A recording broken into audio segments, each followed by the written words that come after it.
different than what the type of things that I usually talk about, mainly because it's about an algorithm, but let me start by telling you the problem. This is the focus of this talk. So everything I'm going to say is joint work with Avi Wigderson, and actually it's a work in progress. So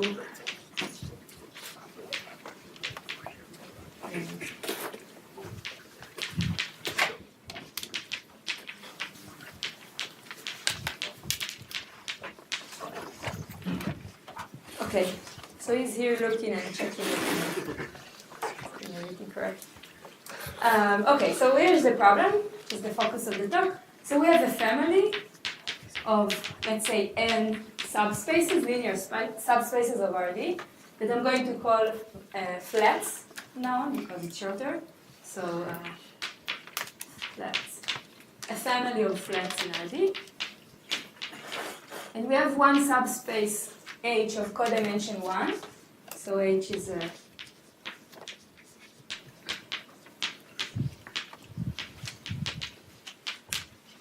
and the thing we're looking at is this family induced by these two, F intersection H. By this I mean they intersect each of these subspaces with H, like H. And what we're interested in is the dimension spanned by these new subspaces. So the question is compute or find a nice formula for the dimension of, I'll write it like that. What I mean by this is take the union of these subspaces, span, and then. Okay, so if I give you F and H, then of course it's very easy to compute everything and to answer the question. And the real question is what's the answer here for a generic hyperplanar, generic subspace H. That's the thing that I'm going to discuss, and we have, I'll tell you the answer. We have a polynomial time algorithm, deterministic polynomial time algorithm for this problem, for a generic H. But first of all, let me give some context. So why is it interesting? Capital F is the input to your problem, and you want to know that. Yes, exactly. Yes. So these are known. These are really given by some basis or. So why is it interesting?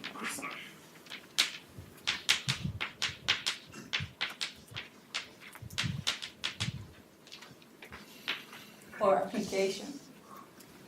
So here is an example.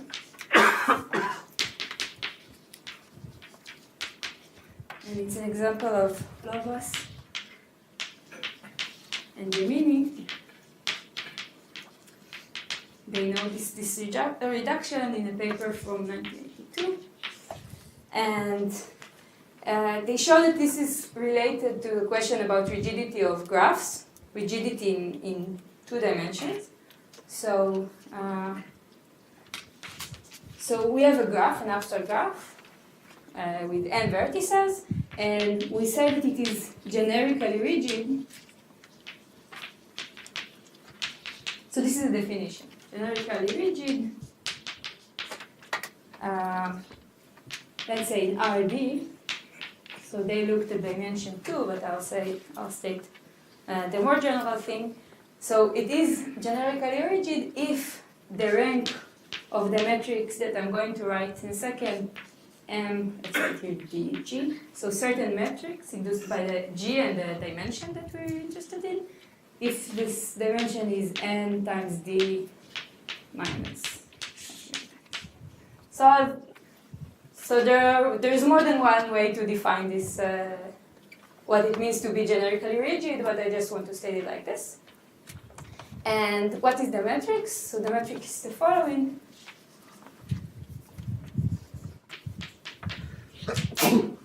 So let's start with one block of this matrix. Each column in this matrix will correspond to a vertex of the graph. So we have a graph G of m vertices and let's say m edges. So each column will be a vertex in the graph, and each row will correspond to an edge of the graph. So let's say that this is a row that corresponds to the edge ij, then the way this row looks like is in the I column, I will write here, maybe it's too small, I will write here xi minus xj.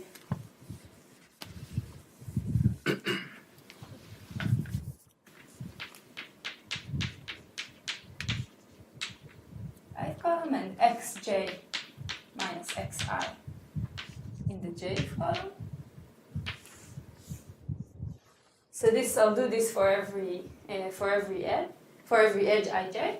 And now I'm going to take, so yeah, something with a plan, with my blackboard plan. Maybe I can. Okay. So I'll spend 5 minutes of writing this matrix. And 2 more minutes to cure my herbs. Okay. So again, so here we have this metric, xi minus xj, and xj minus xi. This is the j column, and this is the row that corresponds to the edge ij.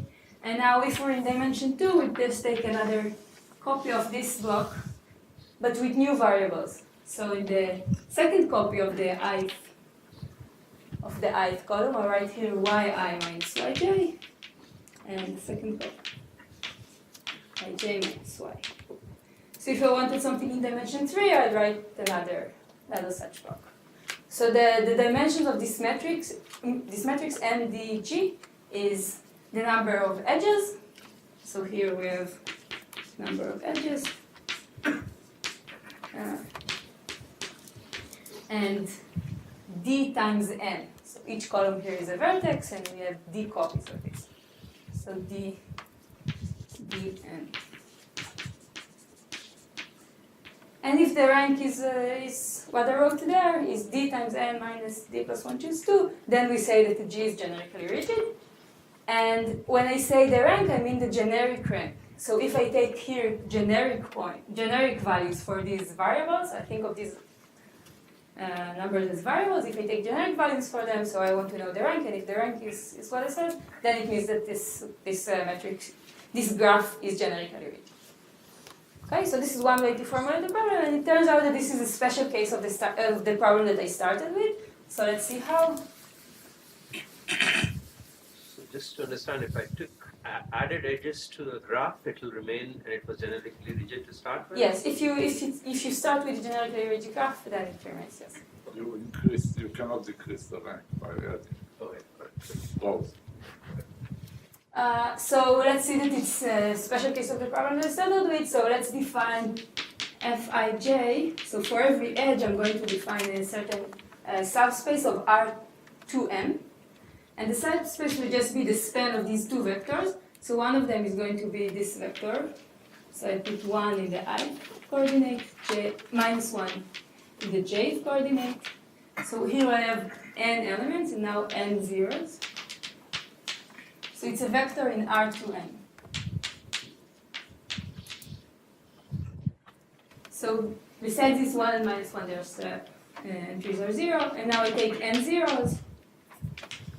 And here I'm going to put 1 in the I coordinate, or the n plus I coordinate, and minus 1 in the n plus j coordinate. So these are two vectors in R2n. And I'm going to take the span of these vectors. So this is a two-dimensional subspace of R2n, and it's fixed one, right? We have here just numbered. And I'm going to take H to be the space orthogonal to the vector y1, yn minus x1 minus xn.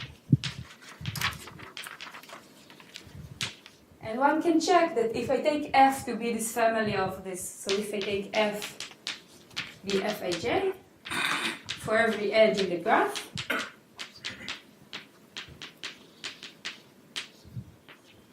then the dimension of F, so D,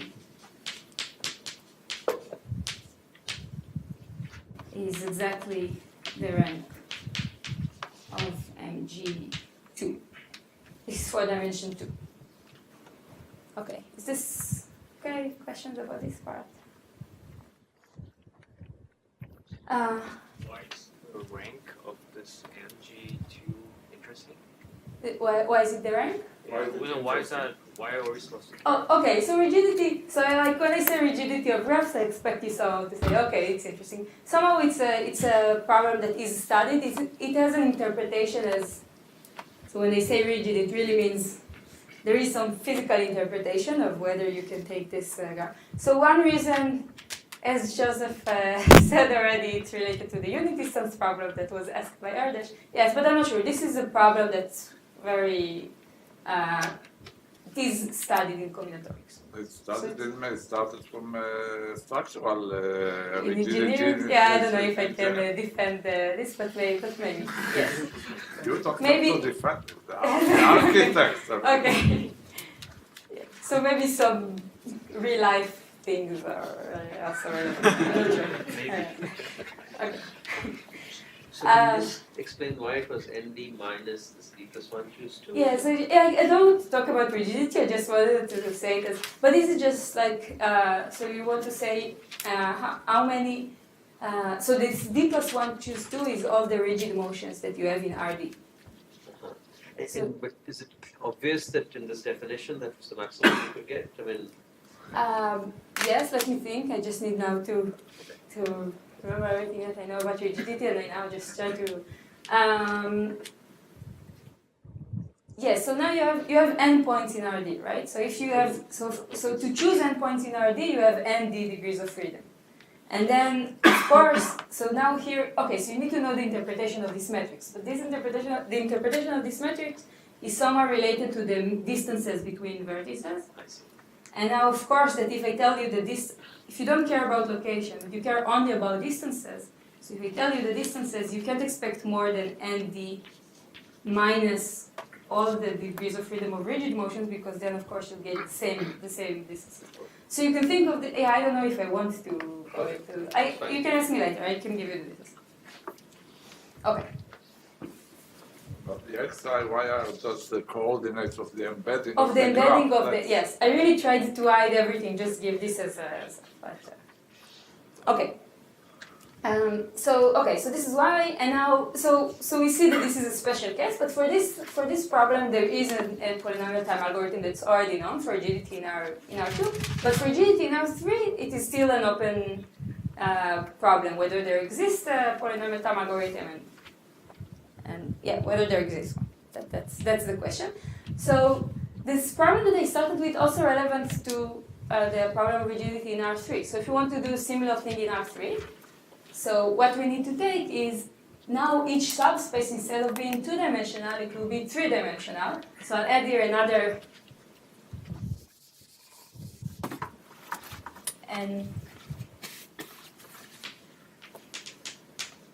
set of n coordinates. So I'll start with this vector, and I'm now taking something in R3n, and this will be another vector, again with n zeros here, and so let me erase this. And I will take now a third one with n zeros, and then another set of n zeros, and now 1 and minus 1. So this is a subspace of R3n. It's 3-dimensional. And now if I want to somehow express the rank of the rigidity matrix this time in dimension 3 in terms of this original problem that I started with, I can take now h to be. So it will be something else, it will be something of codimension 2, but actually it doesn't make so much difference. So I need to take h to be, so y1, yn minus x1 minus xn. And here I have n zeros and z1 to zn.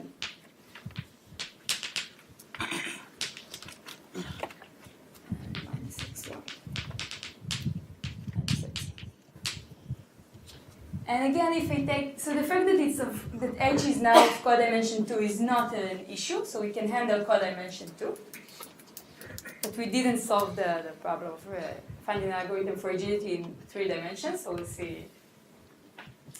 So I'll say in a minute why. So this is a subspace of R3n of dimension 3n minus 2.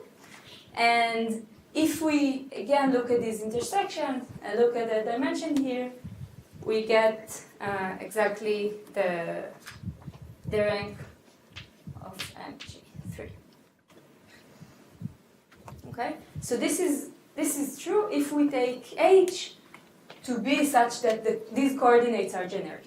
Are taken generic. This H itself is not a generic subspace. Yeah, that's the okay. problem. Yeah, this is where I'm trying to lead, but so thanks for asking. Yeah. So the issue here is that we need these coordinates to be generic, but such a subspace is not a generic one. So this is not a generic subspace of codimension 2 in R3n, and this is why the algorithm that we have will not work. And we still think that some of the methods might be relevant, so we think it is still interesting to look at this problem for non-generic hyperplanes, and maybe there's some potential there, but we don't know how to do this. Okay. Okay, so that's... So initially you said that you're going to consider the case of H being codimension 1, but the algorithm that you will give also extends to other constant codimensions? Yes, I'll explain how. I'll explain. Sorry. So you're saying there is no algorithm to compute this rank? For so no one knows an algorithm. Probably there is. Randomized. But it's- Deterministic.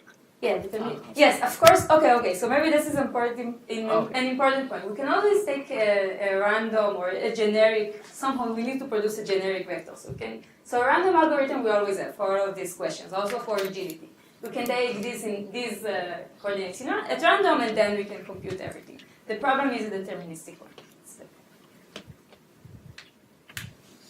Okay. So more generally, so where should I?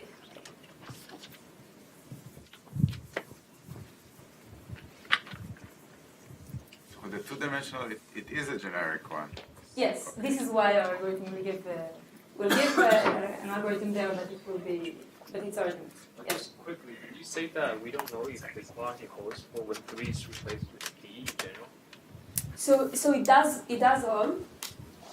Oh, okay. So It does all when I take this to be H for this generic. The problem is that our algorithm will produce an answer where H is a codimension 2 generic subspace, and this is a different answer. And this will give. More questions? So what is the bottleneck if you just try to compute symbolic quadratic polynomial of a matrix? It's exponential. Polynomial itself will be exponential size. Sure.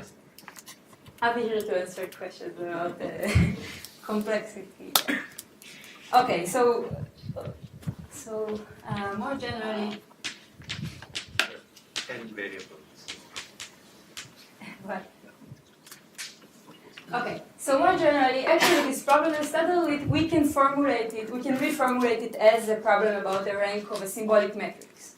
Okay, so if we have, let's say that we start with some subspace V1 to Vn, and so and we are given H, which is the space orthogonal to a certain vector, or D. Let's call it X. Okay. And so to write the intersection, so the intersection of F with H, actually we can write a basis for this subspace, this new subspace over D in terms of F and X. So maybe I will just write it as X.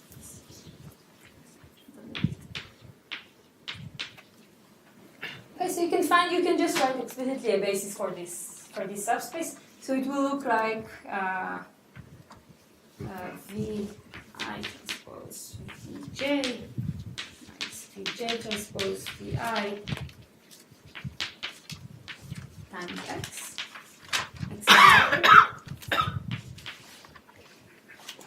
And if we take all the pairs Ij, actually we don't need all the pairs, but it doesn't matter here. So this is exactly, this will give us the intersection of f intersection h. What it means is that when we are given this problem, so if we start with a family f of n subspaces of Rd, they are given in a certain way. Let's say that they are given with a basis, so each of them is associated with a basis. We can just write these. We can write so this means that dimension of f intersection h equals to the rank of some symbolic matrix A of x obtained by this. So the Vi transpose Vj is a scalar or it's a matrix now, just to understand. So this is a matrix. Okay, all right, okay, good. I hope it's the right direction times x, then it becomes a vector. Okay, good. Okay. And this will be like one row in this symbolic matrix A of x. And it's the entries of this matrix will be linear functions of the coordinates of x, and we get this symbolic matrix. Okay, and yes. So what I want to say here is that if we know how to solve this problem for generic hyperplane, what we will get is a solution for. So we will have an algorithm for finding the generic rank of a symbolic matrix for a certain subfamily of matrices. Okay, so the general problem. So the general problem of finding finding the generic rank of a symbolic matrix is wide open. It will have some consequences in complexity theory. I'm looking at Avi now, but it will give some lower bounds in complexity theory, and it's considered very important problem there. And there are many papers and many results that show that for certain subfamilies you can find a polynomial time algorithm, and this is so our algorithm will provide the polynomial time algorithm for a subfamily of these matrices. Okay. You'll say which subfamily? Sorry. You'll say Written. Yeah. So it's written like this. We don't have like a. There's no nice way to say. It's not nicer, but this is we find it. Yeah, but. Actually, also for codimension greater than 1, we also can write it. We can also write it like this, but we don't. Yeah. But again, this is still work in progress, so maybe there is still. Okay, so the main tool, very strong tool that we're using is the theorem of Lovas from 77, sorry. So the theorem of Lovas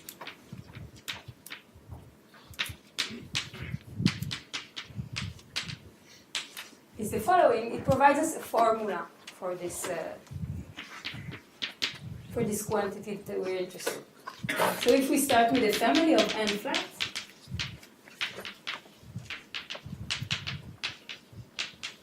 and we have H, it's a hyperplane, a subspace of codimension 1.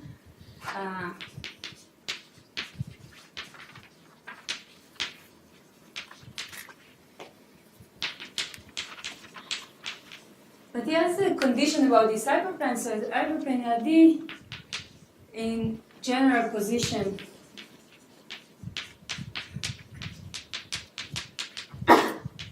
with respect to this family F. So I'm going to define this in a second.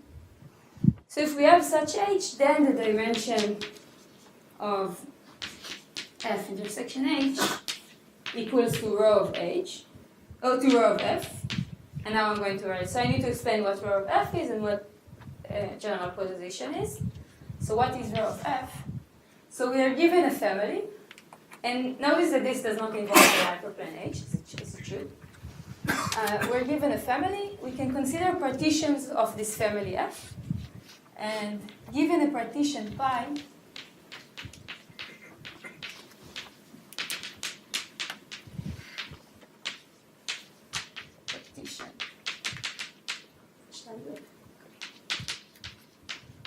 partition of F, we're looking at this quantity, sum over the dimension of the span of this pi minus 1, where p is in pi.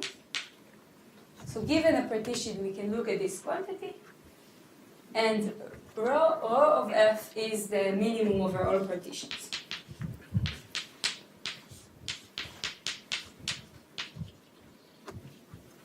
Okay. So we want to minimize this quantity. Okay, so on the one hand, we want to put everything together to save some in this part, in this term. Because if we put stuff together, then the dimension will be smaller, because maybe there are intersections. And on the other hand, if we take more and more, if we separate the flats in distinct parts of the partition, then we have this minus 1 that makes this expression smaller, so maybe we want to separate. So that's the... And so he showed this formula holds for certain hyperplanes H in general position, and we'll show that there is an algorithm to compute this, and we'll show the general position, that if you have a generic hyperplane, that this implies general position. Right? So I need to say what general position is. So why aren't you taking all the PIs to be singletons? Because maybe, so if you have, for example, the same PI, right? So it might be better to put it together because the dimension, right? The dimension of this flat, so you lose when so if you have f twice. Oh, each one is a subspace. So sorry, it's not. Okay, great. Okay, these are each PI is a collection of subspaces. Is a collection of collection of flats. So if the intersection is large, you would prefer to put them together because this part will be smaller, and if okay. So okay. So what does it mean general position, and then our results. Questions so far? Does this theorem apply to matroids as well as subspaces? Sorry, where are you? And can you speak up? Does this theorem apply to matroids as well as subspaces of So I don't know. So he stated it for linear subspaces, and I think it is used there. So I'm not sure.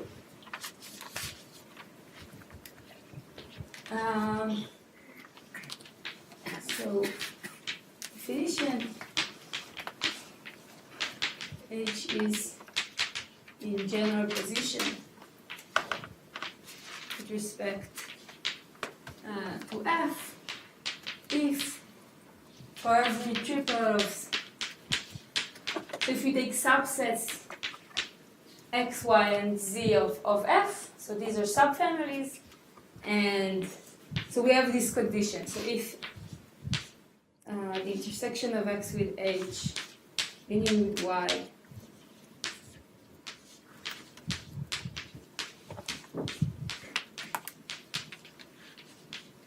if this subspace is contained in H, then this is the condition. So H is in general position if for every 3 subsets, if this thing is contained in H, then we must have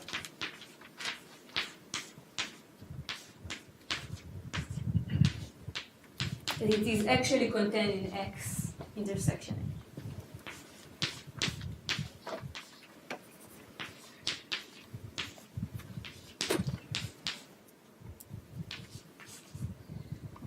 So this is the condition. This is what comes out from the proof.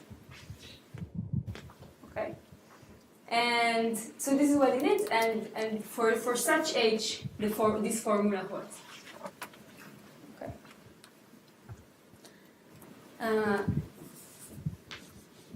Okay. So our results.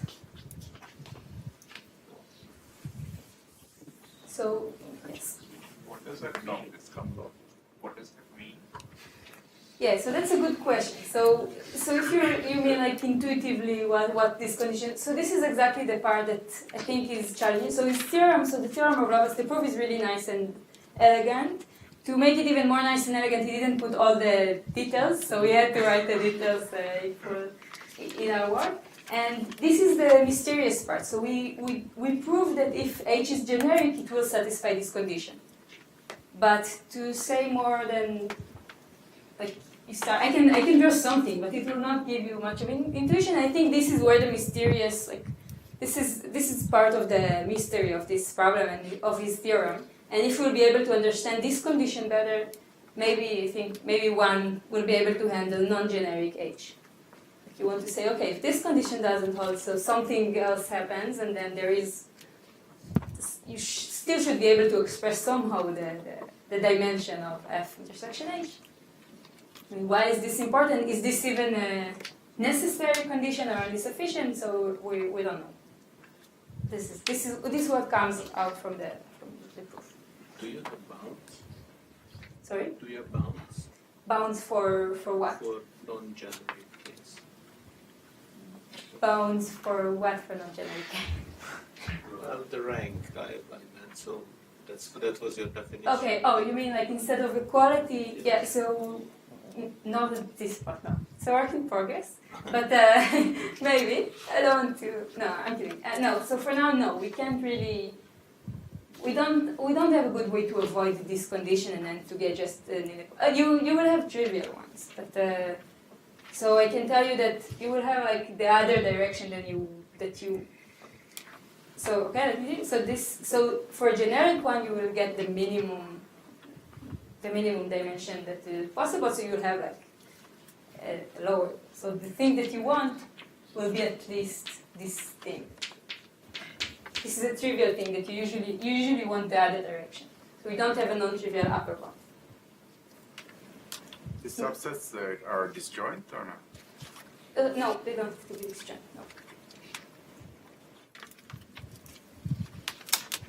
Okay, so what we showed is, so the main result is we provide an algorithm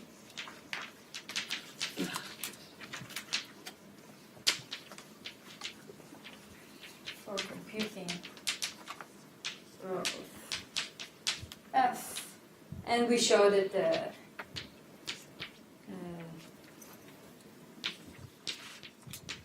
generic H is also general position.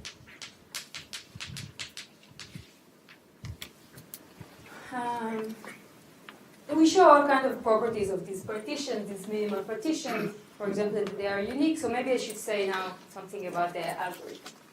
And these are for general codimension of H or for codimension 1? So we know how to show it for a general codimension H. Actually, the formula will be the same up to this. So if you have codimension 2, it turns out that you just need to take here 2 instead of 1, and then the same algorithm will work.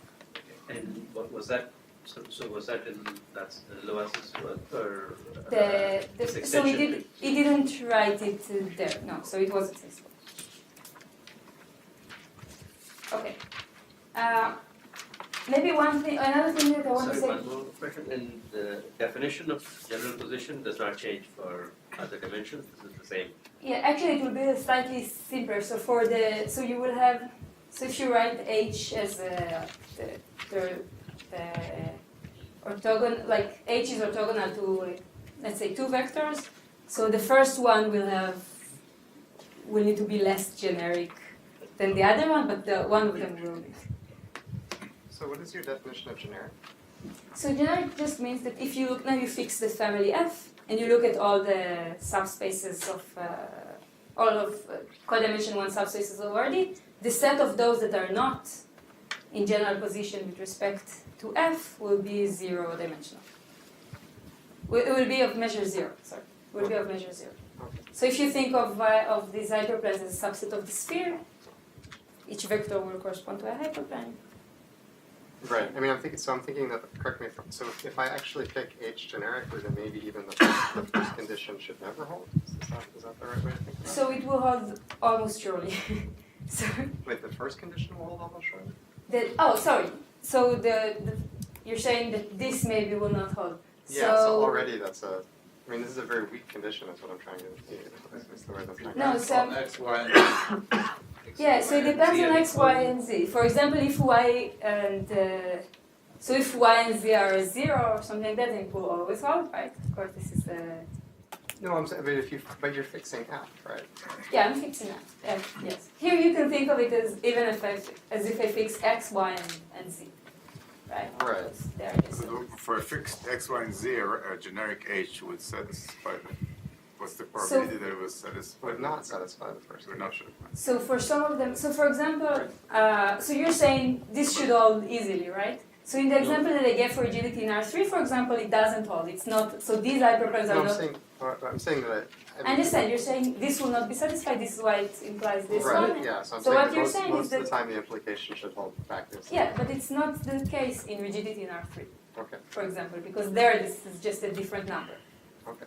So there are cases, the thing is that F is not generic. So F is really, someone really gave you this F.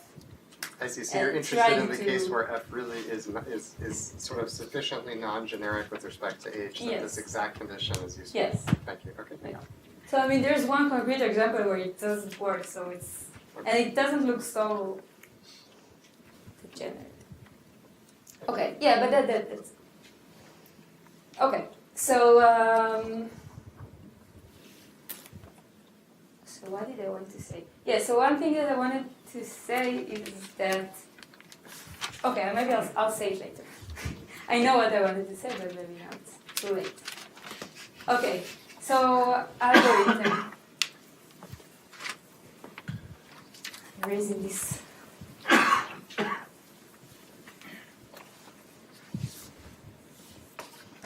So what we're doing Sorry, is can I ask one more stupid question? So when you say algorithm, you mean polynomial time algorithm? polynomial And time. that's like very important, that's polynomials. Yeah, it's polynomial. Oh, okay, thanks. But- Probably Avi is but- there like but for everybody else, deterministic polynomial time. That's thing. just completely obvious to everybody else, okay. Thank you. This is.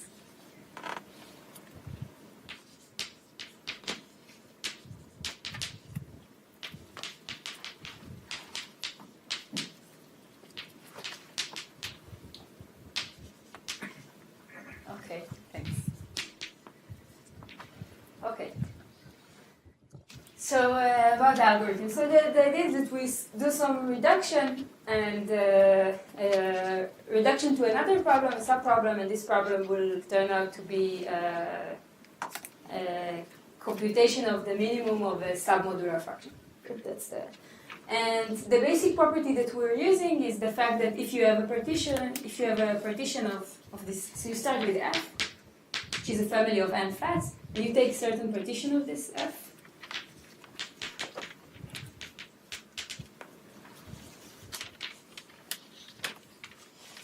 So let's say this is the partition P1, P2, P3.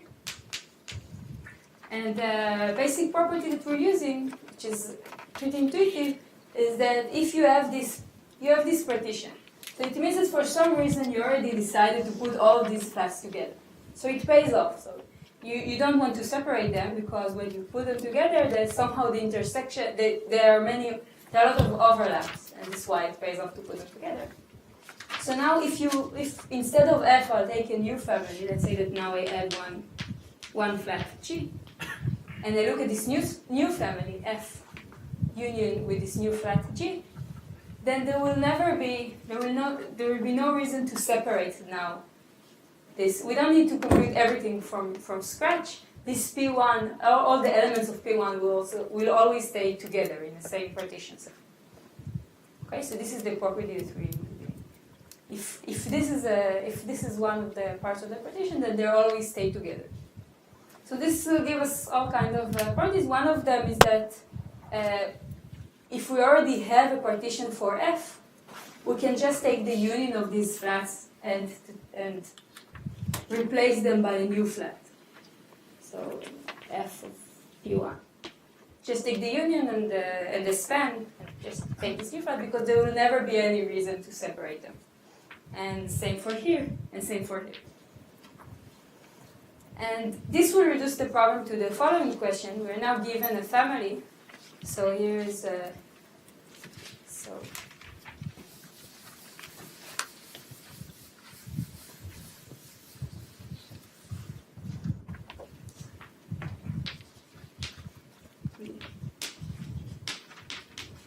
this.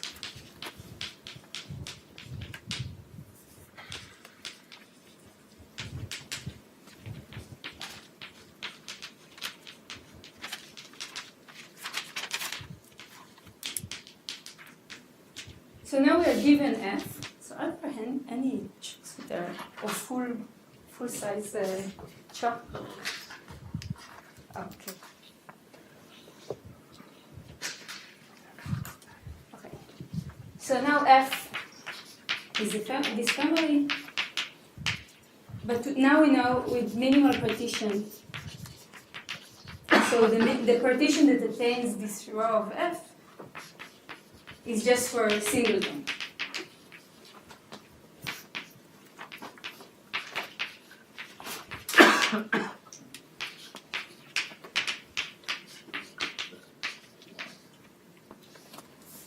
Okay, so now we have a family with this property, and now we want to add a new element, a new flat, and to find the new minimal partition of the new family. Now consider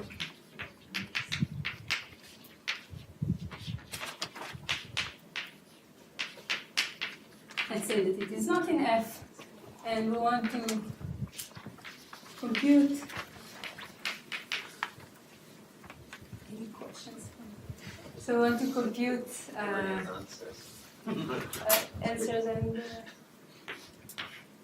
okay. Pi star of F.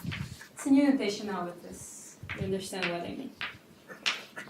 So you want to compute the minimal partition or just the row of this new family.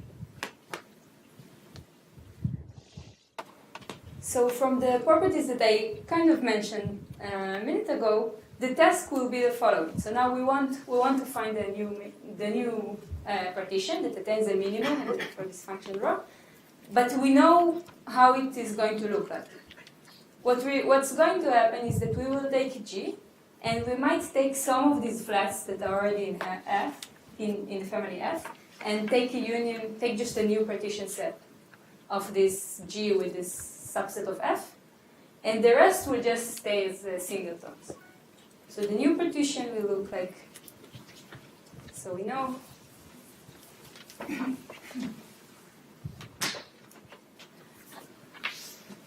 So class, we're given this, we know. So we need to compute this under this fact. So we can use this fact. So we know that new partition, or the partition of F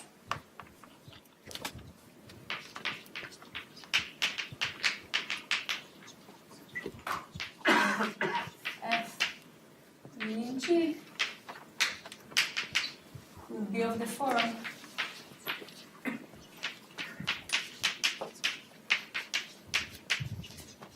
so we'll take a subset, S is a subset of F, and this new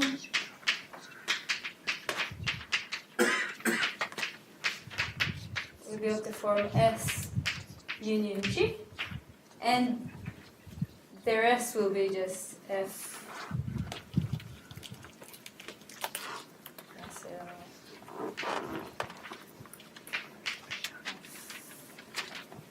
F is not in S.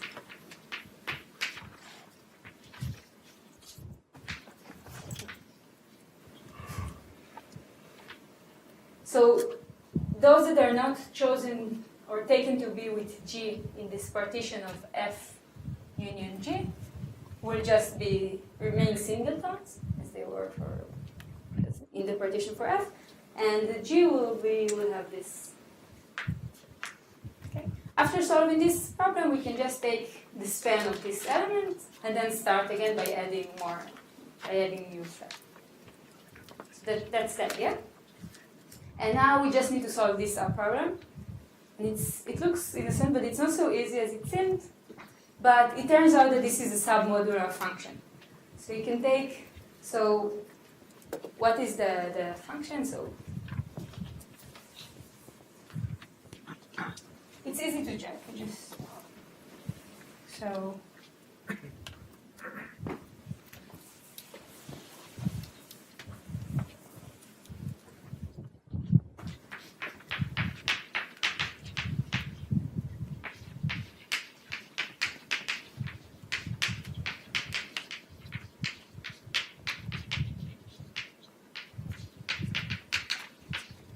So what is this function? We are given a subset S of F, and we just compute R of S will be the sum over the dimension of S union G minus 1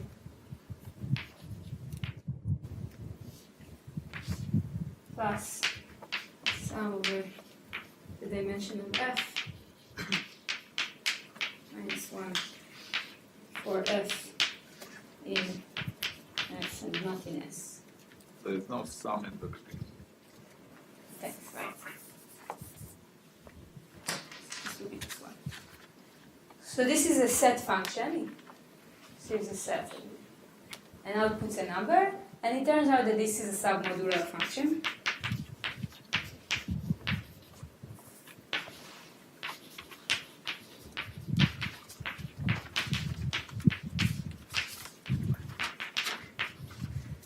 And what we want is to minimize this function, to choose S that minimizes R of S. So for this, there are already polynomial time algorithms. One of them is for, so, okay, then to minimize, I'm smiling because I need to pronounce the name now that before the talk, Avi told me how to pronounce it, but now I hope I remember, we'll see. So to minimize R of S over all subsets S of F, we use so Schreiber, right? This is how you know. Schreiber. Schreiber. I had Schreiber, yes. So this is how you know. Yes.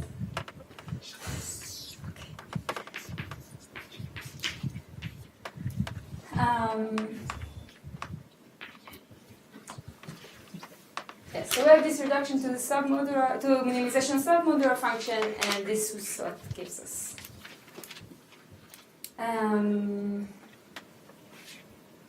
Yes, so I'm thinking of whether to stop here or to talk about something. Like, I can show parts of the proof of Lovas, which is nice, or talk about generic. Okay, I think maybe, maybe you have a question. I missed something when it was written over here, but maybe you can remind us again. So you're saying that the thing that you've written here is that the original problem that you wanted to solve was really minimizing rank of S over all S's. So the original problem reduces to this one. No, so we reduced it to this very specific. So we didn't want this. We didn't start with this minimization problem. Right. So we have a specific one. We just want to take. Okay. Yes. Okay, So this is not the function rho that I started with, right? Because so here we know something about the structure of the partition that we will have for this F that we studied.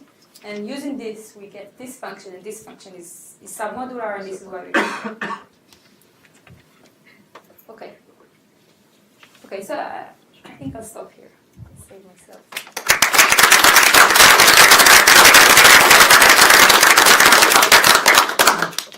Any more questions? Is it true that S is always a union of Fi? Of some Fi? Yes, it will be just a subset of F. Again, this is the special case where the partition, the minimal partition of F is of singletons. And then yes, S is by definition. S is a subset of F. Yeah, I just want to say, since you already have Fi's, so S is always. So S is, what do you mean by Fi? So S is F1 up to Fn, right? Yes, a union of this. So S will be a union, it will be a subset of them, and then when we take, sorry, I don't understand maybe the question. So S is a subset of F, it will be a subset of this F1 up to Fn. So some certain subset, we take the union with this G, and then we take the span. I see. Sure, okay, I feel like I don't, okay. Yes. So if you take, instead of H, you take a hyperplane, you take a, let's say, k-dimensional subspace or n minus k-dimensional subspace. Does it all go through? Yes, because just the formula. So you need to prove this, but it turns out that the formula will remain the same. You just, instead of taking here -1, this formula from Love's theorem, you need to take minus k, where k is the codimension, and then everything works. And you can just it's like, if you think of something with codimension k is like a hyperplane that you then intersect with another hyperplane and another hyperplane. So you can just apply Love's theorem at the very bottom, like when you have this, and it's really the last step, and then you go back and you see that the partition. So this can be. Initially, when you told us about the rigidity in Yes. different dimensions, so three-dimensional rigidity, is it known to be? Do we have a randomized algorithm for computing Randomized, it? yes, it's just the rank of a matrix. You can just take your random values for the entries there, and then you compute the rank. I see. Okay. So we do have random. Okay, for all these. Okay, and so one of the things that happens as a consequence of this Love's theorem is that for the two-dimensional case, you can prove upper bounds or something of the rank. Yes, it was already known that the rigidity in R2 has a polynomial time algorithm, but we Sure, give but among other things, it gives you a very simple proof Good. that this is an upper bound. You give me the partition, that's a proof. Yes. Is there a known proof for the three-dimensional rigidity? So that what? That gives. That's the three-dimensional. No, so this is an open problem to find a polynomial time algorithm. No, for- but even a duality theorem, there is no duality theorem. It's just asking about, like it's a What is the duality? rigidity asks for the rank for the maximum, for the highest assignment to the variable, right? The Yes. generic assignment. And Love's proves that it's also equals to the minimum of all partitions of something. I understand. So So there. it's for dimension bigger than 2, we don't have such a minimax form. So we do have, but for this special. Yeah. Okay. You're right. We don't have We because don't. this. Okay. Yes, yeah. So there is no coin P. So This problem, the rigidity in 3 dimensions, is not even known to be in coin P. okay.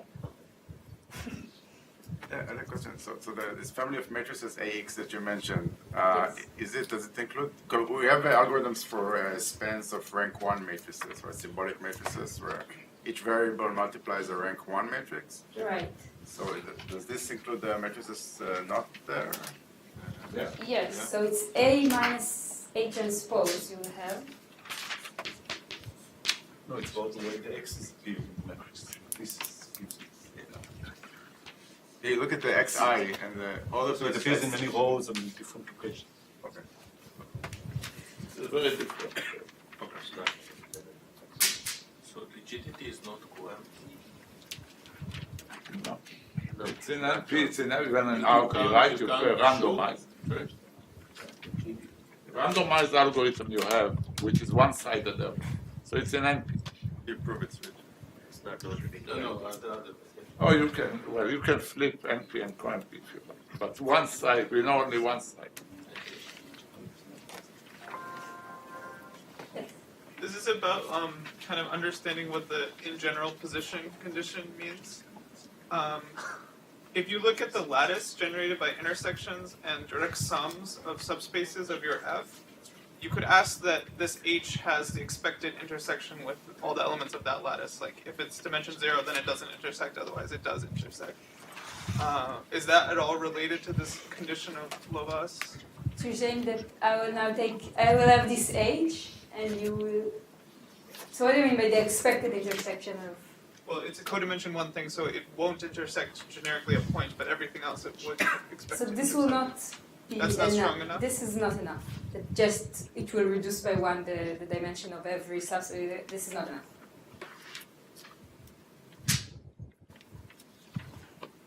Okay, so next speaker again.